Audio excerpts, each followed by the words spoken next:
Ladies and gents, we're like officially back in business. Apologize for all the delays. 2 weeks ago, I was in South Carolina. Then I had report cards, this, that, the other, regardless of what's going on in this season, which, in my personal opinion, not in general, has just been a very big disappointment. Um, Injuries, but even just the lack of scoring, it's just been awful. I think hindsight might say maybe with no fans, offenses were allowed to, run a little bit smoother. I don't know. Bottom line, the first before I get into the matchups of what week are we in? 12 or 11? Week 12. Thank you. But we know one thing is for certain, ladies and gentlemen, and that is that this is the 3-game stretch, playoff time. So I just want to give a quick recap of a lot of stuff that we missed out on since the last time that I talked about this, and some of this might be hindsight related, this, that, the other, and then what I think is going to happen. And then I'm going to give you my, as of right now, if I had to pick what the Super Bowl is going to be, I already got my answer in here as well. So we had two major trades get done before the trade deadline. That happened 2 weeks ago, actually. First move revolved around Johnny and Patrick, and this was a head scratcher. And I know the hindsight thing is we didn't know Chase Edmonds was going to get hurt, but regardless, I don't think I would have given up Damian Harris. I was just starting to like him, and the Raiders' offense just looks like poop. I had alluded to this earlier in the season that Henry Ruggs was a first-round draft pick, and they built everything around him, regardless if he was getting catches or not. His speed opened up everything for Renfro, Waller, and if you want to make an even more extent, Brian Edwards, I'll give you that argument. And Josh Jacobs and Kenyon Drake, it was pretty much an RB2 and a handcuff for an RB2 and a potential, I don't want to say league winner because but James Conner was kind of startable. So it was kind of a head scratcher. I guess he was banking on the Raiders hype because they were winning at that point. But I feel like maybe in the long run, I thought maybe Johnny would win, but right off the immediate, maybe Patrick wins that deal. The only thing I think how Johnny wins this deal in the long run is if Josh Jacobs becomes Josh Jacobs of 2 years ago or whatever. I think this is his third year. And Damian Harris keeps splitting with Ramondre Stevenson. I think Damian Harris is light years ahead of Ramondre Stevenson. I know Stevenson looked good in the preseason. Stevenson he reminds me of Darrell Henderson a little bit, where it's like he's got some burst, but when he gets into the second level, he's just not that exciting. Damian Harris runs very, very hard, but regardless, that's just my take on that whole situation. The other trade that we had, I think, was if you ever had any doubt about one team who was in first place, there's no more doubts anymore thanks to the gift from God. So Tyreek Hill gets dealt for, I mean, if you want to even include Chase Edmonds, fine. But Chase Edmonds and Mike Davis were literally the same player. They went in the same round. And they literally, at the time, would only get you 10 points. Chase Edmonds does not have any upside with James Conner always stealing goal line carries. And this was when he was healthy. Tyreek Hill and Chase Edmonds get dealt for Joe Mixon, Keenan Allen, Mike Williams. This made Paul's team the best team in the league. Paul was winning games, but it was a head scratcher. Paul was doing it with three people: Mahomes, Hill, and Jonathan Taylor. Now the team is loaded. Chargers are looking. Mike Williams looked like he was a breakout candidate and then cooled off. And then I know last week he had a good game. But if Mike Williams isn't even in that deal, I think Keenan Allen and Joe Mixon for Tyreek Hill alone, I still think Paul would have won that deal. So I think it's clear, without a doubt, who number one is. Jonathan Taylor is looking like he is not only he can't even be a league winner. He was drafted in the first round, but he has established himself. I think he's going to be the number one pick next year with all the injury histories between Dalvin Cook, Christian McCaffrey, and Saquon Barkley might go in the 4th round next year. And that is not a reach. He just has not done anything. I think it's clear, in my personal opinion, Paul to me is number one. The only thing he's going to really, really have to rely on is Patrick Mahomes getting back to Patrick Mahomes that we know, that we love, and not this whatever the hell that they're running out there in Kansas City. I think with that move, Paul's team is set everywhere. The Joe Mixon move to go along with Jonathan Taylor is very, very good. The flex plays, Mooney is starting to creep up a little bit. Claypool hasn't been that great. I mean, he's been very inconsistent, but this team is loaded with depth anywhere you look at it. I know Chris Carson was a little bit of a bummer. Alex Collins, I think, will be okay to a point. He's going to be a bye week fill-in. I don't know if the championship comes down on the line for Paul. I don't know if Alex Collins makes that lineup, but he's a fill-in until he gets some crap figured out. Now I'm going to move on to the playoff race that we have going on here. In my personal opinion, there's only 7 teams left alive in this race. And I think the number 6 seed is going to come down to between Alex and Allen. In my personal opinion, I'm going to talk about Alex's team first, and then I'll get to the deja vu situation, which is Allen Williams. So I want to start with Alex first. My honest opinion on this Alex team is that I think it's okay. I don't think that it's overly, scary. A Raven stack once in a while can hit and make the team win like we saw against Patrick. But I don't think it's very consistent, and it's hard to rely on week in and week out. Saquon Barkley, you know my stance with that. Aside from Lamar, Marquise Brown, to the most part, and Devontae Adams, I'm really not that big on this team. I think that it's playoff caliber. Do I think it's championship caliber? The answer to that is simple, no. I'm going to actually, there are some interesting pieces. Just give me a second here. Let me find his team. What the hell is your team name again? Okay. Oh, yeah, it's Johnny Week. I like that, by the way. So, my issue with this team, I hate Adam Thielen. I like Adams. Miles Sanders is a wild card. So, Jordan Howard, to me, is the best Eagles back. And the Eagles have now become one of the most run-heavy teams in the National Football League. Jordan Howard's not going to play this week. This is Miles Sanders' time to prove to him, okay, I can be a workhorse back. Because if he doesn't get it done here, he's a bust. Because they're going to go back to Howard, in my opinion. Elijah Moore is also a very, very nice play. My only concern is Elijah Moore was breaking out with Joe Flacco, Josh Johnson, and Mike White. He has done absolute shit with Zach Wilson. Yikes. And I don't like Marvin Jones.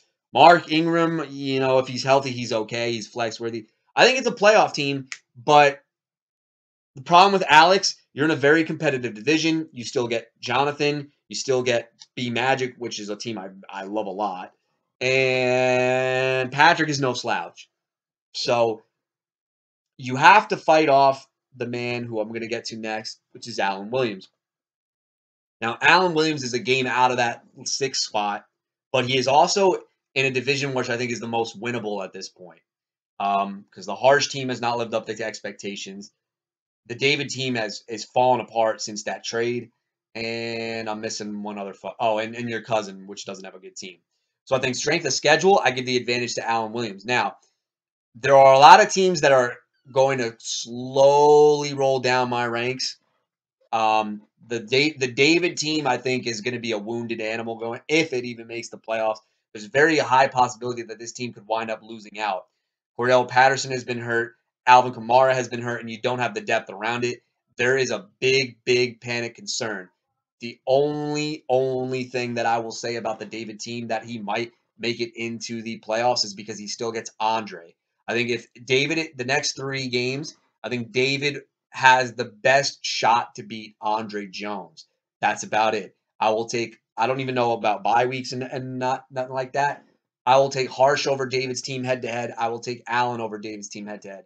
If there's one game David really needs to freaking win, it's against Andre Jones. I think that's the only winnable matchup that he's got left. I'm going to look back now to another team that I think that is collapsing, and that's myself. Aaron Jones being hurt. Chuba Hubbard is no longer the starter anymore. And Russell Wilson looks like dog poo, and Joe Burrow looks like dog poo. There's been a lot of negatives, and it's a reason why I have not broken 100 points in the last 3 weeks. So injuries aside and guys that are coming back from injury that are struggling, the only thing is I have 8 wins. I think that might be enough even if I lose out, because that's asking me for Alex would have to win 2 of 3, and Allen would have to win out. Mathematically, the numbers are in my favor, but I think it's very viable for those teams to kind of, quote-unquote, do what is expected, if that makes any sense. I don't know if I lost people there. So I think those are the two teams that are on the way down. Now, as far as everybody else is concerned, I think Paul, to me, I think is locked and loaded at that number 1 seed. I don't think he loses it. I think he should be okay. Uh, Here comes my Super Bowl prediction. The Allen team is the scariest team if they make the playoffs, because if they win 3 in a row, my guess is that with 8 wins, they'll get the number 6 seed or something like that. And it means either myself, David, Johnny, Bmagic, Alex loses that spot. I think those are the combination of teams that would wind up losing that spot. Or in David's spot. I don't know how. There's a lot of scenarios with 3 games left. Putting it back in a full circle now. If you ask me today what the Super Bowl would be, and I'm a guy who believes in narratives, there are 2 scenarios, and I've stuck with this since my last Power Rankings podcast. I think it's Paul all the way versus either Bmagic, or if he makes the playoffs, Allen Williams. That is my Super Bowl prediction. Allen's team has the ability to get hot, but he needs to win out. If Allen does not win out, he's not making the playoffs, because I don't think 7 wins is enough to get that last spot. On a shortened league schedule, I would say, yes, Allen, you can make it. I don't think we can have that conversation here at this time, though. Moving forward, ladies and gentlemen, I think it's Paul versus either Bmagic. And how fitting it would it be, because Paul can't stand Bmagic for whatever reason in fantasy, calls him a lucky team. And Bmagic is proving that last year was not a fluke. And that's why I respect it, because this team. And by the way, the other trade that I don't know how you got gifted Ezekiel Elliott, but congratulations on that, because in my personal opinion, I think Paul and Bmagic, and I might even think Bmagic is a better team than Paul. Just saying. Bmagic is loaded on receivers. He's loaded on his running backs. Somehow have panned out. Fournette, James Robinson, Ezekiel Elliott, off of a trade, obviously, and Nick Chubb. I think Bmagic is loaded everywhere. So I think it's either going to be Bmagic versus Paul, and a rematch of what happened in the playoffs last year, which is awesome. And Paul's kryptonite has been Bmagic, and it's Bmagic trying to prove to everybody that he was not a fluke last year. But the only other scenario I can think of is Paul versus Allen Williams. The only reason why I'm saying Paul is because he's going to get the first round bye at this point. Mr.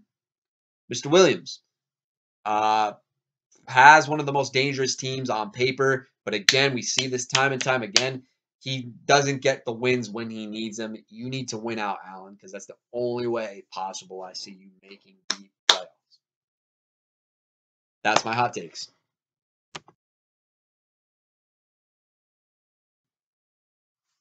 The lineup's not set, Paul. I do apologize. This is the lowest projected game on the docket, Paul. So I don't even know what the hell is going to happen here. As of right now, David's got.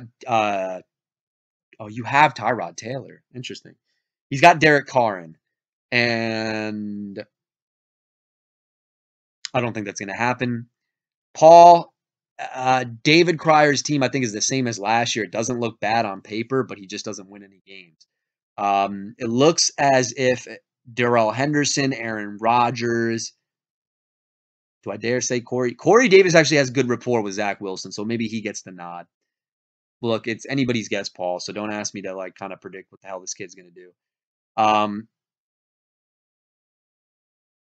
Well, Paul, there's not much to go off of on this matchup. On the David Crier side, I think McCaffrey is the guy you got to worry about the most in a very favorable matchup against Miami. He could definitely go for 30+. Darren Waller against Dallas, Darren Waller should have never been a second-round pick. This is not a knock on David Crier. The fantasy community was hyping him up that high. I thought for sure Darren Waller was going to go late 3rd, early 4th. And why in God's name he was a second-round pick and hyped up makes no sense to me. Just because tight ends suck. Don't fucking take them high. Sorry, Paul. And Darrell Henderson in that matchup against the Green Bay Packers. Well-rested Darrell Henderson should be good to go. But I don't think the receivers are anything to be scared of. Corey Davis against Houston, that would scare me a little bit, Paul, to be honest. But other than that, man, there's not really much to talk about on this David Crier team. Rodgers in a shootout potential might scare you a little bit. but I love your floor a lot. Keenan Allen, Mike Williams. I think Keenan Allen has a great game. Mike Williams might have a dud against Pat Surtain. Tyrod Taylor is an interesting streaming option. I think he'll be just fine. Taylor and Mixon. Taylor, I don't think he'll get anything done against Tampa on the ground, but through the air is fine. Same with Joe Mixon, who's looking like a true workhorse. Darnell Mooney. Okay, I got to be honest with you, Paul. This 14-point projection is a little high for my liking. That's like fucking elite territory. That's like DK Metcalf territory. I would put it down to like 10 to 11, but it's against the Lions. I get it. Claypool. I didn't even watch the games anymore, to be honest. Like the night games, I don't watch it. Just I don't stay up for that crap anymore. Whatever. I don't even care about fucking Chase Claypool. Sorry, Paul. What Johnson? Oh, that's David Johnson on your bench. The keys to victory here, I'm going to go by really fast just because this David lineup, there's a lot for me to look at, and it's not set, Paul. I do apologize. I know you look for in-depth crap. Pittman against Tampa looks like he should have a bounce back if I'm going to go on a bold take here. McCaffrey, I would say, is going to hit the 23 projected points. But, Paul, I just like your team a lot now, man. Honestly, if you did not make that move, in my personal opinion, I think Bmagic I'd have as the champion right now. But I think this team can go toe-to-toe with Bmagic. I think they're the most complete teams at this point. So, yeah. Paul, if you win, I think it's going to be your running backs are going to – you got the floor running backs. That's number one check. Keenan Allen is going to do his thing. Mike Williams might have a dud. But I think your highest scoring players, not in this order, are going to be Taylor, Keenan Allen, Mixon, and then I think Mooney. I think those are the guys that are going to come through for you. I think everybody else is kind of either going to come close to projection or just not have a boom game. On the David Krier side, I think Pittman, McCaffrey, and Henderson will be okay, but I don't know if it'll be enough. My only concern here, you better hope that David Krier falls asleep and leaves Derek Carr in, because I would be a little bit nervous if Aaron Rodgers gets put in that matchup against the Rams. But, Paul, I'm still going to pick you anyway. That's it.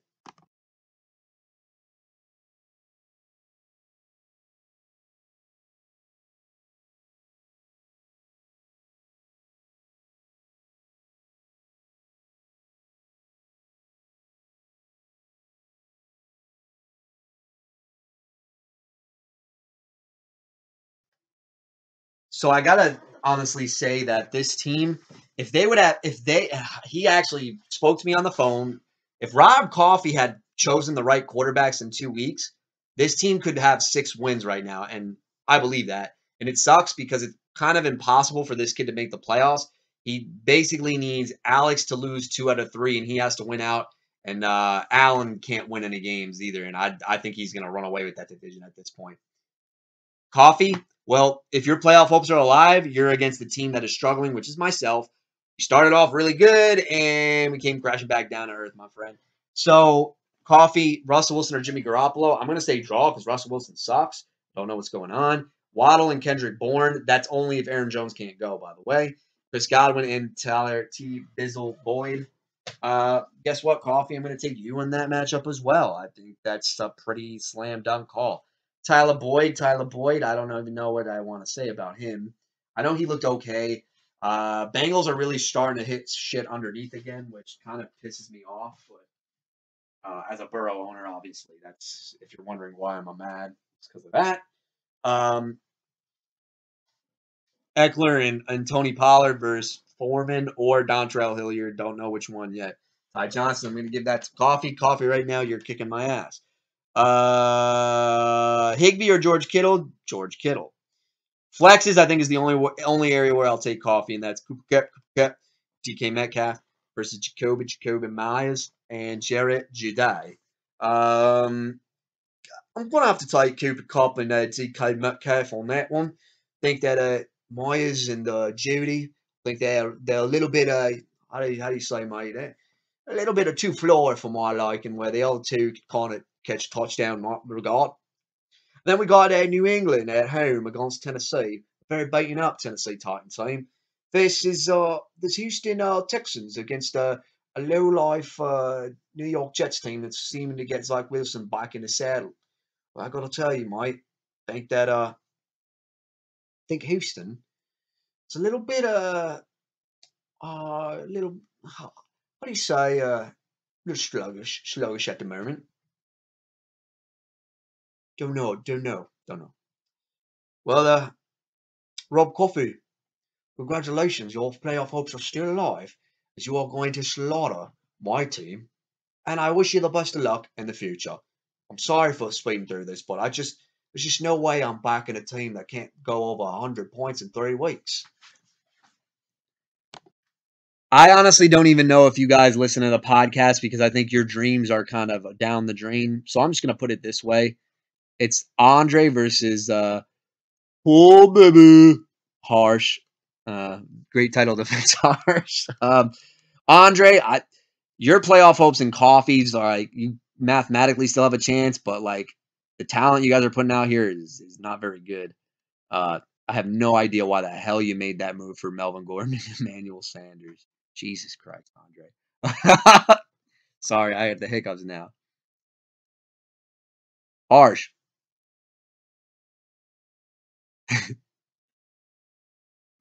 I'm sorry, I feel a hiccup coming. Harsh, your team is gonna play spoiler. You actually have a lot of guys that are starting to like actually reach their potential now. So I'm backing into your corner, kid. I think you'll beat Andre this week. Look, guys, I'm sorry. I'm not giving an in-depth analysis here.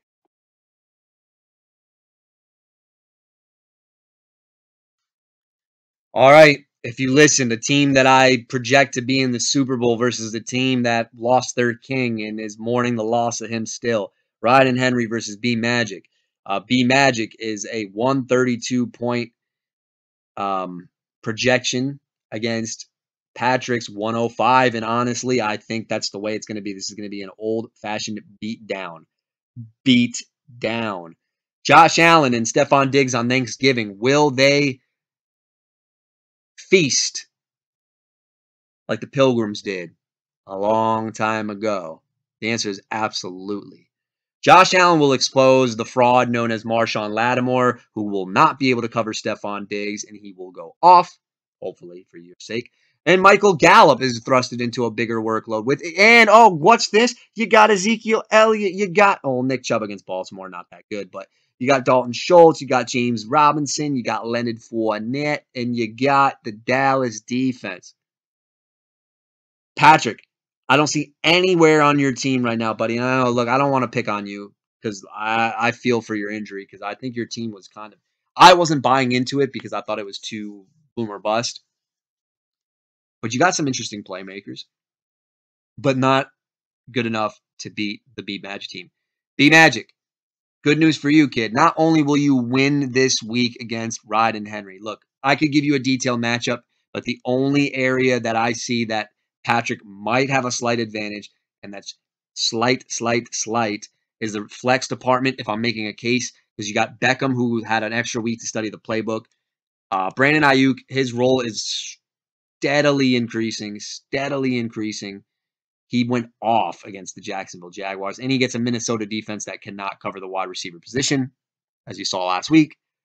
I think maybe they can get touchdowns against James Robinson and Leonard Fournette, but even if that happens, this team's going off. I love this team a lot. The Bmagic team last year, I didn't know how the hell it was putting up points week in, week out. It was just getting very, very lucky. This is not luck. This is a well-deserved 7-4 team, and you know what? He's even more well-deserved. After this week, you will officially be the number 2 seed, and I, my friend, predict that you will have a first-round bye. This is not jinxing. I think that if I look at all the teams in your division, Bmagic, I think that yours is the most capable, the most complete. And my friend, I do think that you are one of the best teams in the league. I think it's 1A and 1B between you and Paul at this moment. I do apologize if your team comes crumbling down because of what I said. Everybody says once I hop on a team, I give them some sort of weird curse. That's not been the case with some of these teams, aka Paul. In fact, I think Paul's team has gotten better every time I've hyped it up. So, I know I spoke a little bit fast. Bmagic, congratulations for my endorsement that I gave you, and best of luck.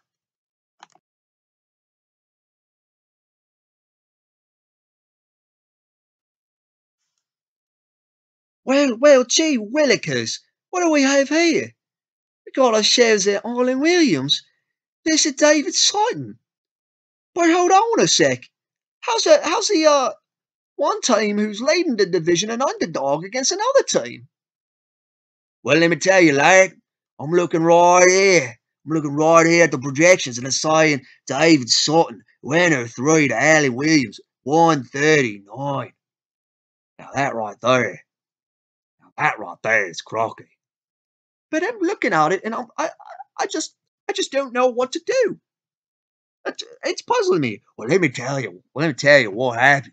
You see, Allen Williams has been stalking everybody's prey. He's just waiting for the right opportunity time to strike, just like the cheetah and the savannah. He slowly waits for the opportunity, and then he strikes. I'm talking about these wild animals. This A.J. Dillon who's built like a horse. How about that Gavin Cook when he's healthy? Boy, that Viking is real hard to bring down. And most importantly, it's Justin Jefferson, an LSU Tiger. That's one Tiger that even me can go face to face with. Oh, you'll make some valuable points, but David Sutton's leading the division. He's got, what about that DJ Moore? The first 3 weeks was looking like a stud. But you see, the game of football is an 18-week season. And this DJ Moore, this Panther, has been looking more like a pussycat. Oh, my goodness, I had no idea. Well, sonny boy, there's something else you should know. That Alvin Kamara, that deadless saint, ain't playing on Thanksgiving. He ain't thankful for anything that I... Well, you mean to tell me the saint, Mr. Kamara, the man that they build their offense around, ain't gonna play? And no, and that spells double trouble for Mr. Sutton. Well then, it can't be too bad for Mr. Sutton, can it? I mean, after all, he's got Dak Prescott, right? You make a valuable point about Dak Prescott. The Dak attack is going to strike against those lowly Vegas Raiders. I'll give you that one. However, I haven't seen Dak Prescott go over 30 points without his stud receiver, Amari Cooper. Boy, geez, I believe that's a great point. Amari Cooper not playing could actually mean Duddy Dak. Oh, that Duddy Dak. I like the sound of that. And you know what else I like the sound of? That Matthew Stafford, a former Tiger, now getting his horns as a Ram. And he going in to Green Bay in a shootout against the unvaccinated Mr. Rogers. Boy, I think that's a great shootout of potential. And let me tell you, these Los Angeles quarterbacks who are used to the hot weather, Stafford has used to be playing in the frozen tundras at Lambeau Field. I mean, it ain't going to affect his passing. I'll take Stafford over Dak. As for Justin Jefferson and Jamar Chase, those former Tigers are going to roar their way into the end zone. I'm going to take the over of 3 combined touchdowns. Well, but what about DJ Moore and Terry McLaurin? I'm going to take the under on the 2.5 touchdowns for both of those mates. Hold on a second. Cordero Patterson has been a breakout. He has. But he ain't going to do good enough against A.J. Dillon and Javonte Williams. I don't care. You see, Williams and Williams, that's a family plan. And the family plan is not going to let the man down. What about T.J. Hawkinson? T.J. Hawkinson, no. Dalvin Cook and DeAndre Swift. Don't get better than that, mate. But what about Rex Burkhead? You need to shut the hell up, mate. Listen, we're done talking here. Allen Williams, projected for 139. I'm going to take the over on that one. I'm going to say Allen Williams 179 to David Sutton 84. That's a beatdown. And that's exactly what you're going to see, mate. Mr. Williams, welcome back to relevancy. Okay, I'm going to try something different here. I'm getting really bored of these freaking matchups. I don't even know if you guys are listening to this anymore. Sorry. I've been doing more impressions, right? Trying to spice things up. Match of the week's got to be, you need, Johnny, change the name. I don't care. Johnny Week versus Arshita, or Johnny. Alex, I love the feeding the man his own medicine, or giving him a taste of his own medicine. It's Harsh or Johnny Week versus Johnny. I love it. And that is a very flattering picture. I mean, that J Fresh picture back in the day, let me tell you, the hoes were all over that. Anyway, instead of me giving you predictions, I brought some celebrities in here to give you the lowdown on what's going to happen. So we got Tom Brady versus Lamar Jackson, and without further ado, I'm going to bring back from the dead the king of rock and roll, Elvis. Mr. Elvis, Mr. King, Tom Brady, Lamar Jackson. Tom Brady, I'm going to throw 4 touchdowns against Lamar Jackson. We're only going to get 3. Yeah, baby. Well, you heard it. I guess we're going Brady over Lamar Jackson in that matchup. The king of rock and roll, ladies and gentlemen. The king. Oh, thank you very much. Next, certainly not least, this guy is not a celebrity, but he wanted to hop on the podcast to give his prediction on the wide receiver matchup. And ladies and gentlemen, here is our former defending champion, Vintage Harsh. Hey guys, so I thought Mike Evans and Lockett, and these are not guys I draft anymore. They're over the age of 30. I'm like, why does anybody why do you waste time drafting receivers who are over the age of 30? I mean, really, guys. I mean, everybody knows receivers fall off once they pass 23. And don't get me started with Devontae Adams and Adam Thielen. I mean, really. I really hate this matchup. Harsh, you gotta pick a guy, though, man. I bought you on here. I need your honest opinion. Well, I think Brady is, good, and, Evans is good, but, Tyler Lockett is nothing. Adam Thielen, I got rid of him for a reason. He's, he's too old. But at the end of the day, Devontae Adams is, a guy who I want a title with, so I'm gonna go Alex. Thanks, Harsh. Thank you so much.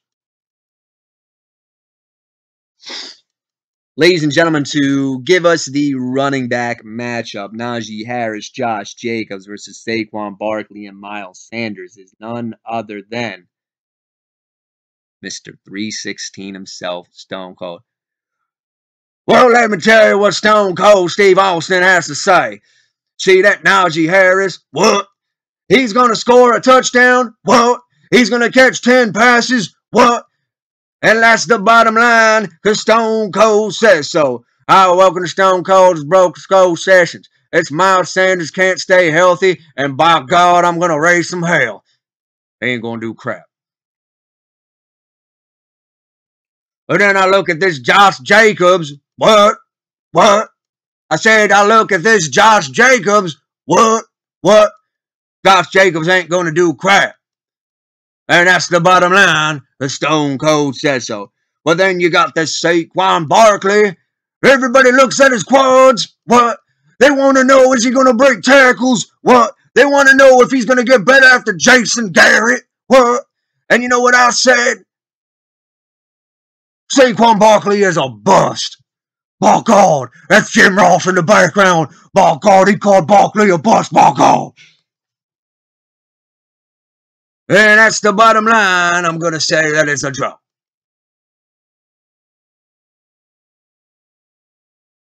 Ladies and gentlemen, to give the tight end predictions is none other than a man I'm going to bring back from the dead, Steve Irwin, the Crocodile Hunter. Oi, how we doing there, mates? We're on a wild show here. We got ourselves a Jaguar going up against a ferocious Raven. Now, when I take a look at this matchup, I'm going to say that Mark Andrews, he's a fierce competitor over the middle of the field. Just look at the size of those arms and look at as he breaks his route. You see, like me, Mark Andrews waits for the right opportunity to strike. You see, he knows that he's matched up against a linebacker. In this case, a really crappy Browns linebacker. And what's even better about Mark Andrews is that he's going to overpower him with those arms. He's going to find himself going in the end zone. But let me tell you right now, Mark Andrews is going to score 1 touchdown. But then we got a Jaguar in our hands. And if you know anything like me, Jaguars got sharp teeth. Unfortunately, this Jaguar's more like a pussycat. This Dan Arnold ain't going to do crap. You know, if I look at this Dan Arnold, I'll say that he's going to get maybe about 3 catches for 18 yards. And ladies and gentlemen, that ain't crocky enough for me.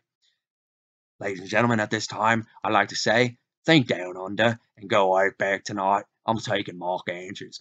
Steve Irwin, ladies and gentlemen. Steve Irwin. Got to love Steve Irwin. All right, well, on that note, we're going to bring in another wrestler. And it's time to play the game Triple H doing the flex matchups. Well, you know, Rashad Bateman and Devontae Freeman play for the Ravens. But I'll tell you what, they're no match for the game. And then I look at Marvin Jones and Elijah Moore. Moore playing with Zach Wilson. All right, game, you're going to make yourself.